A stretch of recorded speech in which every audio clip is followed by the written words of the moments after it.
Hello friends, आज आपण कुकरमध्ये चिकन पोपटी बनवत आहोत। अर्धा किलो चिकन घ्यायचं आहे, एक मका घ्यायचा आहे, मीडियम पीस करून घ्यायचे आहेत। आलं लसूण मिरची कोथिंबीर पेस्ट, चवीनुसार मीठ, हळद, लाल तिखट, थोडा गरम मसाला, एक लिंबाचा रस, हे सगळं असं लावून 1 तास मॅरिनेट करायचं आहे। सगळीकडे मसाले असे लावून 1 तासासाठी ठेवून द्यायचे।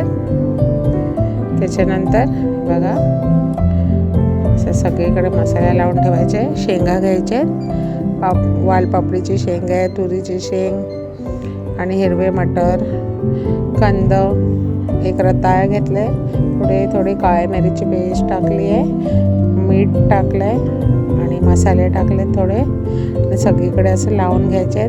आलं लसूणची पेस्ट पण टाकली आहे थोडी आणि पूर्ण असं पसरवून घ्यायचं सगळीकडे सगळे मसाले।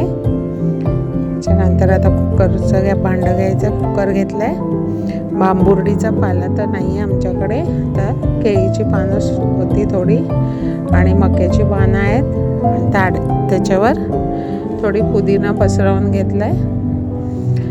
आणि आता हे मॅरिनेट केलेलं चिकन सगळीकडे असं एक थर लावून घ्यायचं आहे। सगळे पूर्ण खाली सगळीकडे चिकन असं पसरवून घ्यायचं आहे।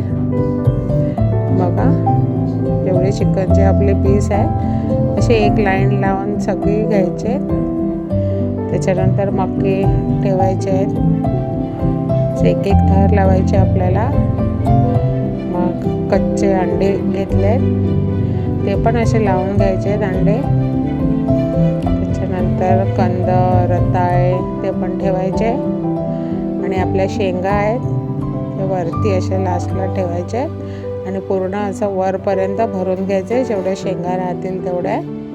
त्याच्यानंतर वरती परत पुदिन्याची पानं ठेवायची आणि मक्याची थोडी पानं ठेवली आहे। पूर्ण असं झाकून घ्यायचं आणि कुकरचं झाकण बंद करून मीडियम गॅसवर आपल्याला 4 शिट्टी काढून घ्यायचे। शिट्टी कुकरची हवा गेली तर कुकर उघडून बघा आपली पोपटी, सुंदर अशी पोपटी तयार आहे। फ्रेंड्स, तुम्ही अशी पोपटी खाऊन बघा, ट्राय करून बघा, बनवा। माझ्या चॅनलला कमेंट करा कशी झाली तुम्ही बनवल्यावर। बघा बनवून, चॅनलला सबस्क्राईब करा। बाय।